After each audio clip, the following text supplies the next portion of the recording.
Good morning my dear students, હું જયેશ ઉત્તાણી આપ સૌનું ઓનલાઈન વિડીયો લેક્ચર્સમાં હાર્દિક સ્વાગત કરું છું.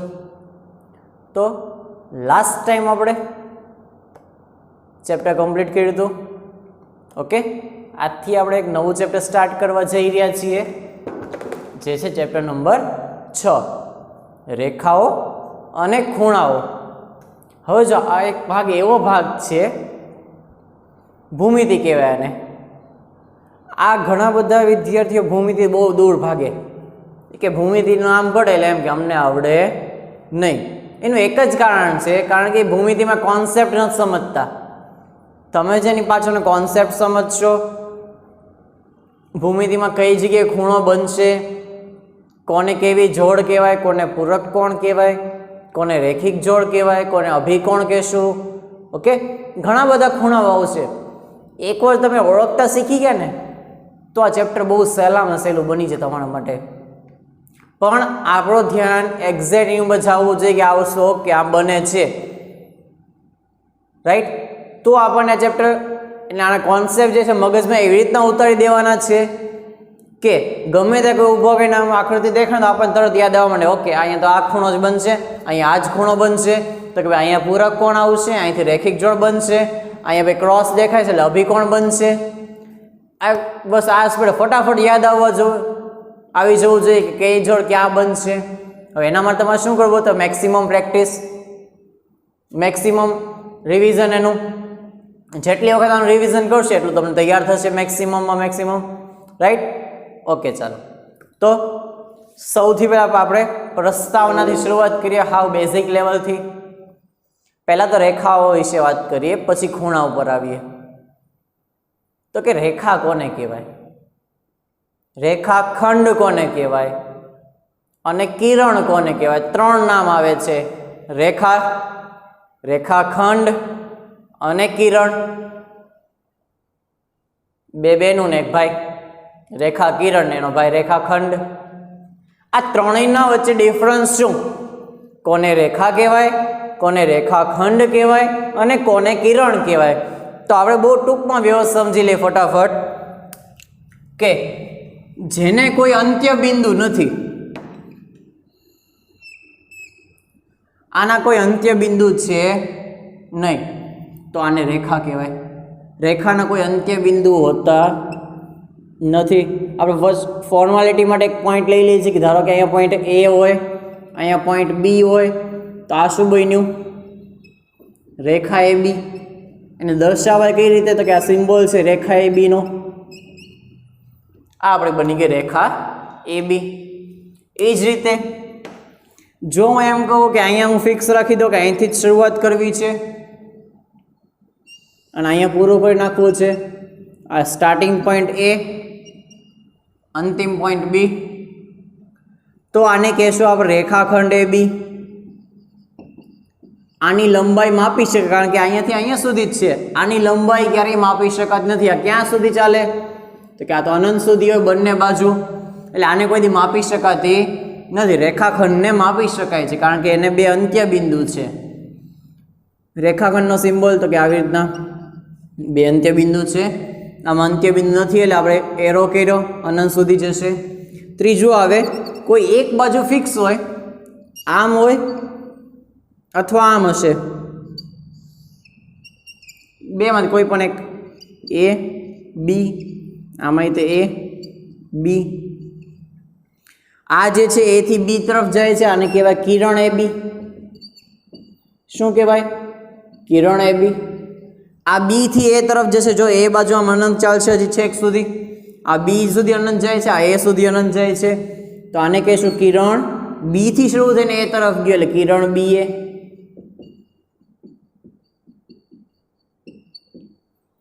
આને માપી શકાય તો કે નહીં, આને માપી શકાય તો કે હા, આને માપી શકાય તો કે નહીં, કારણ કે કોઈ એક બાજુથી અનંત જવાનું જ છે. અનંત જાય એટલે એને માપી શકાતું નથી, અથવા આ તરફ અનંત જશે. ઓકે, આ જમણી બાજુના ડાબી બાજુ અનંત સુધી જશે, અનંત જાય એટલે માપી શકાય નહીં. જો ત્રણેયના સિમ્બોલ, આ રેખા, રેખાની ક્યારે અંત્ય બિંદુઓ હોતા નથી. હવે રેખામાંથી જ કોઈ એક ભાગ આપણે લઈ લઈએ, આટલો અમથો ભાગ, તો રેખાનો જ કોઈ એક ભાગ લઈએ કે જેને બે અંત્ય બિંદુ હોય તો એ ભાગને આપણે કહીશું રેખાખંડ, અને રેખાનો કોઈ એક ભાગ કે જેને ફક્ત એક અંત્ય બિંદુ હોય, બીજું અંત્ય બિંદુ હોય નહીં, તો એક અંત્ય બિંદુ હોય તો એને કિરણ કહેવાય, બે અંત્ય બિંદુ હોય તો રેખાખંડ કહેવાય, અને એક પણ અંત્ય બિંદુ ન હોય તો એને આપણે રેખા કહેશું. Okay, right. ચાલો વ્યાખ્યા જોઈ લઈએ. રેખાખંડની વ્યાખ્યા શું આપી છે? તો કે બે અંત્ય બિંદુવાળા રેખાના ભાગને રેખાખંડ કહેવાય છે. અને કિરણની વ્યાખ્યા શું આપી? એક જ અંત્ય બિંદુ ધરાવતા રેખાના ભાગને કિરણ કહેવાય છે. હવે ખાસ નીચે નોંધ આપી, નોંધમાં બીજું કાંઈ નથી, જે તમને આ વસ્તુ સમજાવી છે એ જ આખી નોંધ છે. એકવાર વાંચી લઈએ આપણે કે રેખાખંડ AB ને આ સિમ્બોલ આપ્યો છે કે રેખાખંડ AB વડે દર્શાવાય છે, પણ લંબાઈને તો AB જ કહેવાની. આમાંથી કોઈ આની લંબાઈ લખશું તો લંબાઈમાં ખાલી AB લખશું, ત્યાં રેખાખંડ AB લખશું નહીં. કોઈ એમ કે AB નું માપ કેટલું છે? તો કે 10, તો ત્યાં આપણે રેખાખંડ AB બરાબર 10 આવું નહીં લખીએ, આ ખોટું કહેવાય.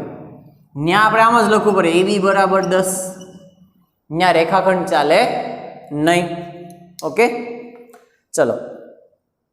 એ સિવાય એમ કીધું કિરણ AB ને, કિરણનો સિમ્બોલ આપે AB દ્વારા, અને રેખા AB ને તો રેખાનો સિમ્બોલ આપી દીધો. છતાં પણ આપણે આ સંકેતોનો ઉપયોગ કરશું નહીં. દરેક જગ્યાએ જે છે આપણે રેખાખંડ AB, કિરણ AB, પછી તો કે AB ની લંબાઈ અને રેખા AB ને તે જ સંકેત એટલે કે બધાને AB વડે દર્શાવશું.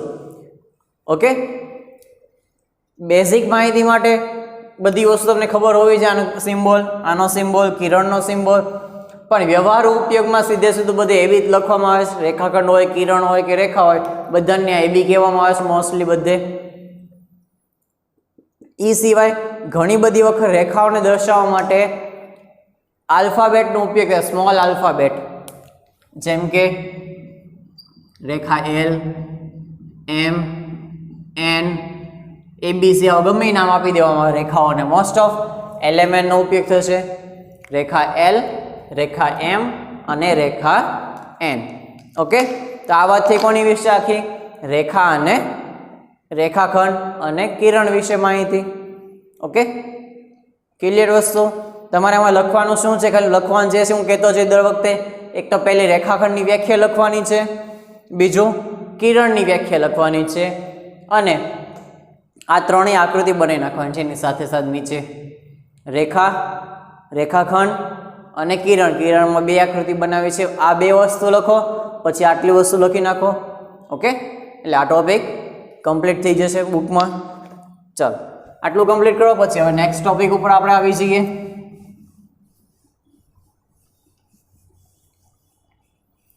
ચાલો હવે જે ટોપિક છે એ છે સમરેખ બિંદુઓ અને અસમરેખ બિંદુઓ. કેવા બિંદુઓ? તો કે સમરેખ અને અસમરેખ. સૌથી પહેલા આપણે વ્યાખ્યા જોઈ લઈએ. તો જો 3 કે 3 થી વધારે બિંદુઓ એક જ રેખા ઉપર આવેલા હોય તો તેવા બિંદુઓને સમરેખ બિંદુઓ કહેવાય, અને જો એક જ રેખા ઉપર ન આવેલા હોય તો એને અસમરેખ બિંદુઓ કહેવાય. વ્યાખ્યા થઈ ગઈ. એક એક્ઝામ્પલ જોઈ લઈએ. વ્યાખ્યા લખીને તમારે અહીંથી હું જે આકૃતિ બનાવું તમારી આકૃતિ બનાવી નાખવાની, એ વ્યાખ્યા પહેલા લખવાની. કેવા બિંદુ કીધા? તો કે સમરેખ.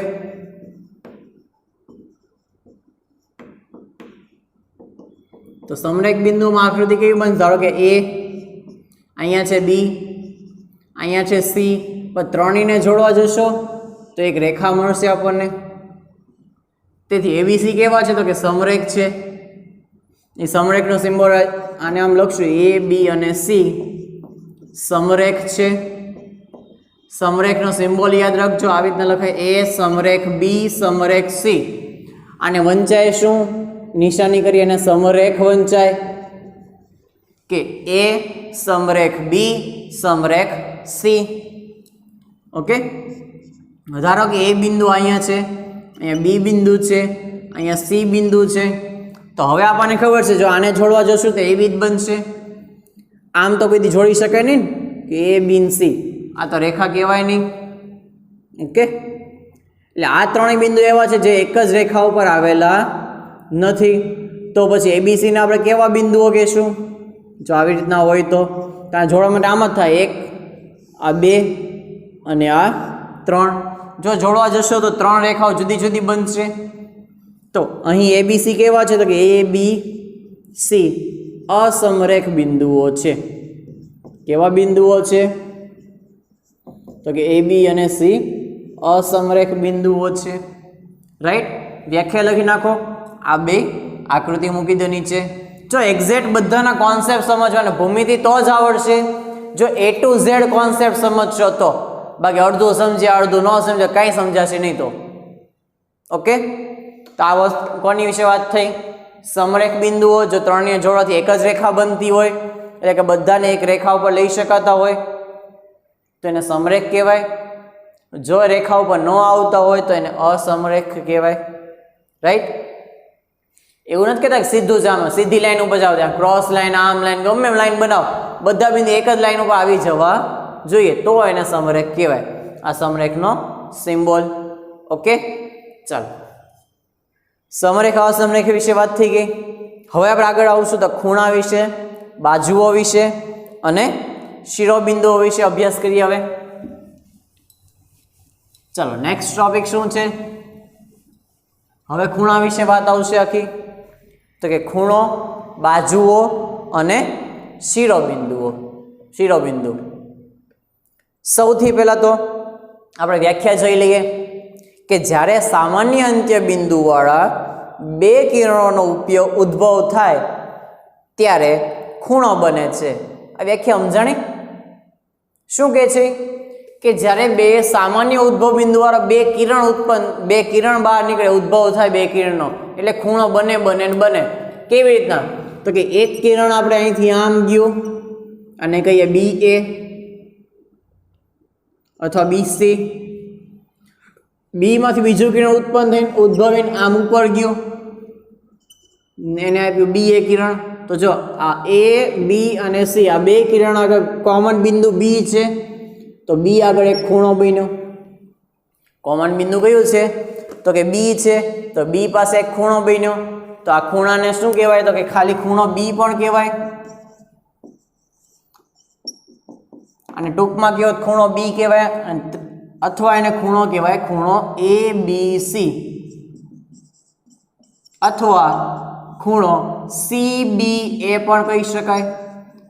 જો આ બધા નામ સરખા છે, ખૂણો B અથવા ખૂણો ABC, જ્યાં ખૂણો બનશે એ નામ વચ્ચે આવશે. અને સિંગલ લેટરમાં હશે તો પોતે જ ખૂણો હશે.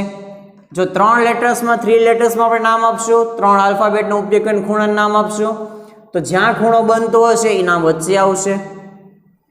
તમે ABC બોલો, CBA બોલો કે ખાલી ખૂણો બી, બધાનો મિનિંગ એક સરખો થશે. ઓકે, એમાં આપણે એમ કીધી બાજુઓ. તો કે આની બાજુઓ કઈ કહેવાય? તો કે કિરણ BA અને કિરણ BC બાજુઓ છે. શિરોબિંદુ કોણ છે? તો કે ખૂણો B. આ જે B છે એ શિરોબિંદુ કહેવાય. ઘણી વાર ભુજાઓ પણ કહેવાય. બાજુઓ જે છે આ 1 અને આ 2, આ 2 બાજુઓ કહેવાય. ઘણી જગ્યાએ તમને શબ્દ દેખાય છે ભુજાઓ, તો આ શબ્દ યાદ રાખજો. ભુજાઓ એટલે શું? એટલે કે બાજુઓ જ તે. એનું બીજું નામ છે ભુજા. પૂજા નહીં હો, ભુજા. બાજુઓનું બીજું નામ કહેવાય છે ભુજાઓ. રાઈટ? ઓકે, ચાલો વ્યાખ્યા જોઈ લે હવે આખી. તો કે જ્યારે સામાન્ય અંત્ય બિંદુવાળા 2 કિરણોનો ઉદ્ભવ થાય ત્યારે ખૂણો બને છે. અહીં ખૂણો બનાવતા કિરણોને ખૂણાની બાજુઓ અથવા ભુજ કહેવાય છે. અને સામાન્ય અંત્ય બિંદુ જે હતું આપણું એને શિરોબિંદુ કહેવાય છે. રાઈટ? અહીં સામાન્ય અંત્ય બિંદુ B વાળા 2 ભિન્ન કિરણ છે, BA અને BC છે, જે ખૂણો ABC બનાવે છે. ખૂણા ABC ના સંકેતમાં ખૂણો ABC લખાય છે. અને ખૂણો ABC શું કહે છે? તો કે એનો અંશ માપ દર્શાવે છે. કિરણ BA અને BC એ ખૂણા ABC ની બાજુઓ તથા BA ખૂણા ABC નું શિરોબિંદુ. જે તમને એક્સપ્લેન કર્યું છે એ બાજુમાં બધું લખેલું છે. રાઈટ? અહીંયા આપણે એક્સપ્લેન કરતા જઈએ. હવે એ લખાણ લખી નાખવાનું તમારે. એ લખાણની નીચે તમારે સાથે સાથે આ વસ્તુ પણ લખવાની છે, આકૃતિ દોરવાની છે. લખાણ તમને તો જ સમજાશે જો તમારી પાસે આવી આકૃતિ હશે. જેમ અહીંયા લખેલું છે બધું લખેલું હોવું જોઈએ. ઓકે, ચલો નેક્સ્ટ. હવે આવી જાય ખૂણાના પ્રકાર ઉપર. તો કે ખૂણા જે છે એના પ્રકાર કેટલા પડે? તો ખૂણાના જે છે ઘણા બધા પ્રકાર છે. સૌથી પહેલો લઘુકોણ, પછી આવશે કાટકોણ, પછી આવશે ગુરુકોણ. આ 3 પ્રકાર તમે જે બહુ ટાઈમથી શીખતા આવું છું નાનપણથી કે ખૂણાઓના કેટલા પ્રકાર છે? તો કે 3. લઘુકોણ, કાટકોણ અને ગુરુકોણ. લઘુકોણ કોને કહેશું? તો કે જે ખૂણાનું માપ 90 અંશ કરતાં ઓછું હોય, એટલે કે 0 થી 90 ની વચ્ચે હોય. 89 હોય તો એ લઘુકોણ જ ગણે. પછી જે ખૂણાનું માપ 90 અંશ હશે એને આપણે કહીશું કાટકોણ, અને જેનું માપ 90 થી 180 ની વચ્ચે હશે એને કહીશું ગુરુકોણ. આ વસ્તુ આટલી વ્યાખ્યા તમને બધાને આવડે છે. આપણે એકવાર બધા ટાઈપના ખૂણા જોઈ લઈએ. જેમ કે આ ખૂણો છે તો કે આ કેવો બનશે? આ લઘુકોણ બન્યો. આનું માપ 90 કરતાં ઓછું, એટલે આમ લખ્યું હોય તો અહીં લખીએ. ધારો કે ખૂણો આમ થીટા દર્શાવીએ, આ સિમ્બોલ છે શું કહેવાય એને? થીટા. શું વંચાય સિમ્બોલને? તો કે થીટા. શું સિમ્બોલ છે? અને સિમ્બોલ કેવા છે? થીટા. આવી રીતના કરે વર્તુળ અને વચ્ચે આમ. આનું નામ છે થીટા. ચલો, આ લઘુકોણ, આમાં જે માપ હશે ખૂણાનું એ 90 અંશ કરતાં ઓછું હશે, 0 થી 90 માં હશે.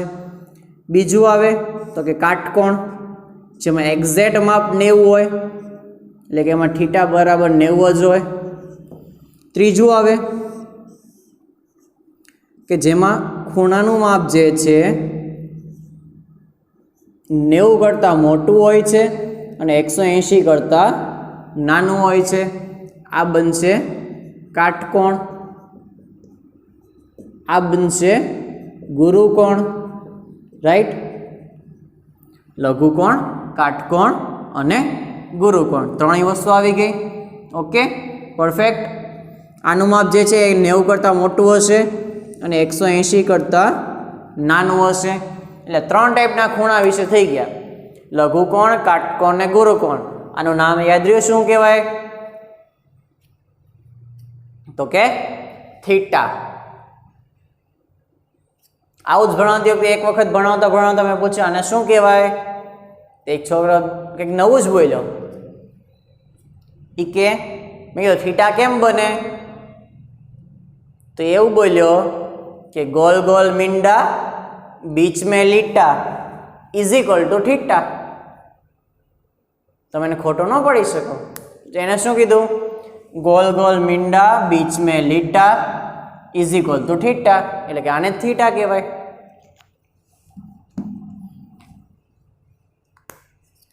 ચાલો નેક્સ્ટ આગળ જઈએ. 3 ટાઈપના ખૂણા જોઈ લીધા. ચાલો, ત્રણેયની વ્યાખ્યા તમારી પાસે છે. વ્યાખ્યા લખીને એમાં આકૃતિ ઓલરેડી આપેલી છે, તો આકૃતિ બનાવવાની કોઈ જરૂર છે નહીં. ઓકે, લઘુકોણ તો કે જેનું માપ 0 થી 90 અંશની વચ્ચે હોય એવા ખૂણા લઘુકોણ કહેવાય. જેનું માપ 90 હોય એને કાટકોણ કહેવાય. અને જે ખૂણાનું માપ 90 થી 180 ની વચ્ચે હોય એને ગુરુકોણ કહેવાય. ઓકે, 3 ટાઈપના ખૂણા થઈ ગયા. ચોથો ખૂણો આવશે, જે નામ અત્યાર સુધી નહોતા, હવે બધા નામ આવશે સરળ કોણ. ધારો કે અહીંયા બિંદુ છે તો જ આખો ખૂણો બને છે, એક જ ખૂણો. આનું માપ છે 180. એટલે કે આને કયો ખૂણો કહેવાશે? તો કે સરળ કોણ કહેવાશે. સરળ કોણ શું કામ? કારણ કે આનું માપ જે છે એ 180 અંશ છે. એટલે એનું માપ શું હોય? તો કે આવા ખૂણાને કહેવાય સરળ કોણ. ઓકે, કેટલા ખૂણા થયા? સૌથી પહેલા લઘુકોણ, પછી કાટકોણ, ગુરુકોણ અને હવે આવશે સરળ કોણ. ઓકે, ચાલો, તો સરળ કોણ વિશે વાત થઈ ગઈ. હવે તો કે હવેના પછીનો જે પ્રકાર આવશે એ આવશે વિપરીત કોણ. કેવો કોણ? તો કે વિપરીત કોણ. તો કે વિપરીત કોણ આપણે કોને કહેશું?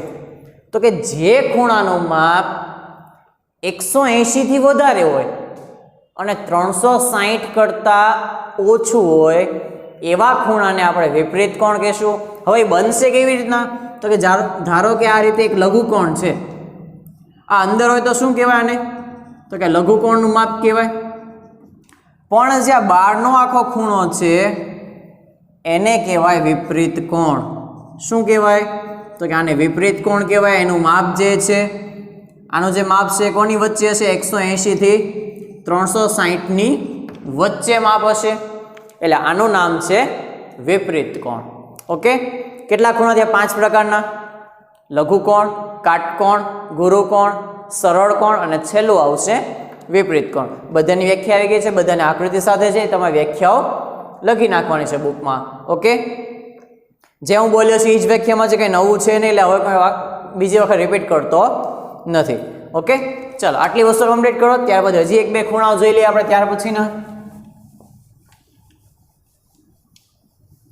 ચાલો આટલી વસ્તુ કમ્પ્લીટ. હવે નેક્સ્ટ આવશે કોટિકોણ. શું આવશે? તો કે કોટિકોણ. તો કે કોટિકોણ કોને કહેશું? તો જે બે ખૂણાના માપનો સરવાળો, શું? જે બે ખૂણાના માપનો સરવાળો 90 થાય. એટલે કે બે ખૂણા એવા લેવાના જેના માપનો ટોટલ સરવાળો કરીએ તો 90 થતું. એટલે ધારો કે a વત્તા b બરાબર 90 થાય છે, તો ખૂણો a અને ખૂણો b એ એકબીજાના કોટિકોણ કહેવાય. શું? એકબીજાના કોટિકોણ કહેવાય. આની ઉપરથી એક્ઝામ્પલમાં ઘણા બધા MCQ આવે છે કે ખૂણો a બરાબર 30, તો ખૂણા a ના કોટિકોણનું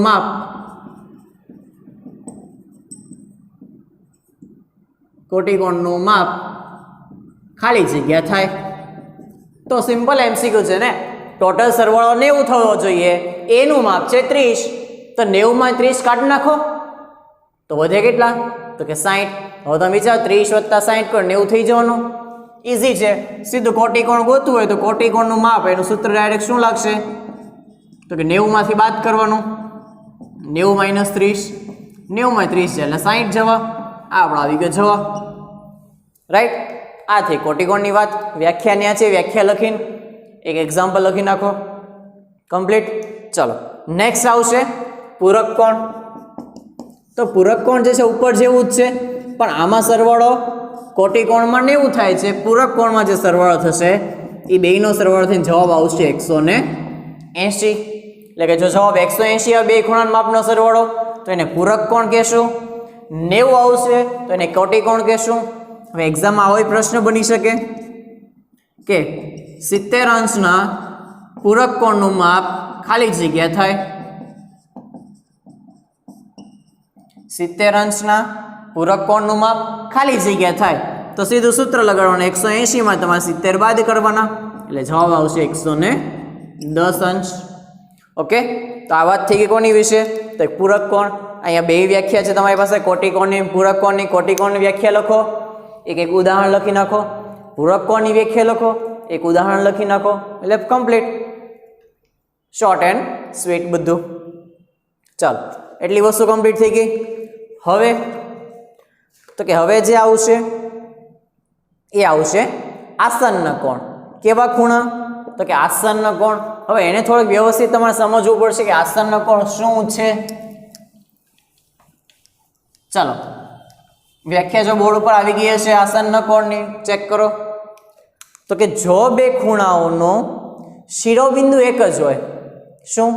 બે ખૂણાઓનું શિરોબિંદુ એક જ હોય, એક ભુજ સામાન્ય હોય, એટલે કે એક બાજુ સામાન્ય હોય, અને સામાન્ય ન હોય તેવો ભુજ એ સામાન્ય ભુજની જુદી જુદી બાજુએ હોય, તો તેવા બે ખૂણાઓને આસન્ન કોણ કહેવાય. વ્યાખ્યા સમજવામાં બહુ અઘરી છે. હવે તમને આકૃતિ દ્વારા સમજાવો એટલે તમને બહુ વ્યવસ્થિત સમજાઈ જશે. તો કેટલા ખૂણા હોવા જોઈએ? તો કે બે ખૂણા, બેનું શિરોબિંદુ એક સમાન, એક બાજુ કોમન. તો જો આપણે એવું માનીએ કે ધારો કે અહીંયા બી બિંદુ છે, આ એક બાજુ કોમન. શું કર્યું આપણે? એક બાજુ કોમન લીધી, અહીંયા મૂકી દઈએ બિંદુ ડી. બિંદુ ડી નહીં હો, બિંદુ ડી. હવે એક કિરણ આપણે આ તરફ દોરીએ, એક કિરણ ધારો કે આપણે આ તરફ દોરીએ કંઈક, અહીંયા નામ આપી દઈએ એ, અહીંયા નામ આપી દઈએ સી. તો જો એક ખૂણો અહીંયા બન્યો, બીજો ખૂણો નીચે બન્યો. આ બંને ખૂણા માટે આ સામાન્ય કોમન છે, બેનો કોમન શિરોબિંદુ છે. અને બાકીના જે બે બાજુઓ છે, એક બાજુ જો આ સામાન્ય બાજુ, આ સામાન્ય ભુજ કહેવાય, અને બાકીના જે ભુજ છે એક અને આ એક આનો ભુજ, એ બંને સામાન્ય ભુજની જુદી જુદી બાજુએ હોવા જોઈએ. જો આ સામાન્ય ભુજ તો કે બી એ ઉપર તરફ ને બીસી તો કે નીચે તરફ, તો કે સામાન્ય ભુજની જુદી જુદી બાજુ હોય તો હવે આ જે બે ખૂણા બન્યા, ખૂણો એ બી ડી, કયો ખૂણો? જો આને નામ આપવું હોય તો શું અપાય? ખૂણો એ બી ડી. અને ખૂણો નીચેના નામ આપવું છે, શું આપશું? ડીબીસી. તો આ બંને કેવા ખૂણા કહેવાશે? તો કે આસન્ન કોણ કહેવાશે? આસન્ન કોણ એટલે બીજું કાંઈ નહીં, એક બાજુ સામાન્ય હોય, સામાન્ય ન હોય, એક બાજુઓ સામાન્ય બાજુની જુદી જુદી બાજુએ આવેલી હોય, તો આવા બે ખૂણાઓ જે બનશે એ બંનેને આસન્ન કોણ કહેવાશે. વ્યાખ્યા છે, આકૃતિ પણ આપેલી છે, એટલે કે લખવાની કોઈ જરૂર છે નહીં. આટલી જ વસ્તુ ઉતારી દેવાની તમારે બુકમાં. ઓકે, ચાલો. અને આ એક ખાસ, જો તમને એમ પૂછવામાં આવે કે એ બી સી કેટલું થાય, તો કે આ બંનેના સરવાળા જેટલું થાય. આ 30 હોય, આ 40 હોય, તો આખું એબીસી કેટલું થશે? આખું એબીસી તો કે 40, 30 + 40 એટલે 70 થઈ જશે. રાઈટ? અને થિયરી કમ્પ્લીટ. ત્યાર પછી આવશે તો કે રેખિક જોડ. રેખિક જોડમાં નિયમ તમે 8મામાં ભણી ગયા છો. આ જ વસ્તુ, પરંતુ એમાં શું થશે? તો કે એમાં આ ટાઈપનું થશે કે એક બાજુ કોમન તો છે જ તે, અને બાકીના જે બે ભુજ છે એ બંને એકબીજાની વિરુદ્ધમાં હોય. એક્ઝેક્ટ એ બંને શું એકબીજાની વિરુદ્ધમાં હોય આમ, અને એક સીધી રેખા રચે. શું બંને કિરણો ભેગા મળીને એક સીધી રેખા રચતા હોય તો આ જે ખૂણો એ બી ડી બન્યો અને ખૂણો ડીબીસી બન્યો, એ બંને એકબીજાના રેખિક જોડના ખૂણા કહેવાય. રેખિક જોડ માટે એક બીજો નિયમ યાદ રાખજો કે જ્યારે બે ખૂણા ભેગા થઈને અર્ધવર્તુળ બની જતું હોય, એટલે કે એક રેખાની એક જ બાજુએ બે ખૂણા આવેલા હોય અને અર્ધવર્તુળ યાદ રાખવાના, આવી રીતના અર્ધવર્તુળ આકાર બનતો હોય તો એને રેખિક જોડ જ કહેવાય. શું કહેવાય એને? રેખિક જોડ. રેખિક જોડનો બીજો નિયમ શું છે ખબર છે? કે આ બેનો સરવાળો જે આવશે એબીડી વત્તા ડીબીસી, એનો સરવાળો થઈને જવાબ આવી જશે 180. એટલે આવો ક્વેશ્ચન પૂછાય કે 120ના ખૂણાના રેખિક જોડનું માપ, 120ના ખૂણાના રેખિક જોડના ખૂણાનું માપ ખાલી જગ્યા થાય તો તમે સીધે 180માંથી બાદ કરી નાખો એટલે 60 જવાબ. આ પૂરક કોણ જ બન્યું. રેખિક જોડના જે ખૂણા છે આસનના કોણ તો બને જ છે, સાથે સાથે પૂરક એ બને છે. બે કોમ્બિનેશન થાય ત્યાં રેખિક જોડ બને. આસનના પ્લસ પૂરક બેનું કોમ્બિનેશન થાય તો એને રેખિક જોડ કહેવાય. આસનનો કોણ તો હતા જ તે, સરવાળો થઈને 180 આવ્યો એટલે નામ આપી દેવામાં આવ્યું રેખિક જોડ. ઓકે, બધું કમ્પ્લીટ. છેલ્લા જે એક આવશે અભિકોણ આવશે કે જ્યારે બે રેખાઓ આવી રીતના દોરેલી હોય,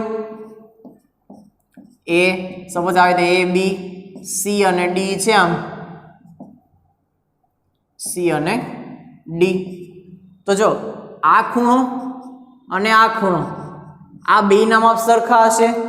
એ જ રીતે આનું માપ અને આનું માપ, આ બેના માપ કેવા હશે? તો સરખા. એટલે કે જ્યારે બે રેખાઓ એકબીજાને છેદતી હોય તો એના સામસામેના ખૂણા જે બને છે એ સામસામેના ખૂણાઓને કહેવાય અભિકોણ. અને અભિકોણના માપ હંમેશા સરખા હોય. અહીંયા 50 હોય ત્યાં 50 જ થશે, અહીંયા 130 હોય ત્યાં 130 જ થશે. યાદ રાખી લેવો ખાસ, અભિકોણના માપ સરખા હોય છે. એટલે કે એ નામ આપવું હોય તો AOC BOD સરખા થાય, AOD BOC કેવા થાય? તો કે સરખા થાય. ઓકે, એટલે અભિકોણ જે છે એના માપ સરખા થાય, સામસામેના માપ સરખા આવશે. ફોર એક્ઝામ્પલ હું એમ કહું, અહીંયા 50, સોરી અહીંયા 80 તો અહીંયા પણ 80, અહીંયા 100 તો અહીંયા પણ 100. આ એક વસ્તુ યાદ રાખવાની છે. ઓકે, તો આટલી થિયરી હતી. આ થિયરી આખી કમ્પ્લીટ થઈ. તમારા હોમવર્કમાં આ થિયરી જ લખવાની છે, હોમવર્કમાં 2 વખત. ઓકે, ચાલો 1 વખત, 2 વખત નથી રાખતા. આખી થિયરી કેટલી વખત લખવાની છે હોમવર્કમાં? તો કે આખી હોમવર્કમાં થિયરી તમારે 1 વખત લખવાની છે. આટલું તમારું હોમવર્ક છે. ઓકે, ચલો તો હવે નેક્સ્ટ લેક્ચર મળશું આપણે. Good bye.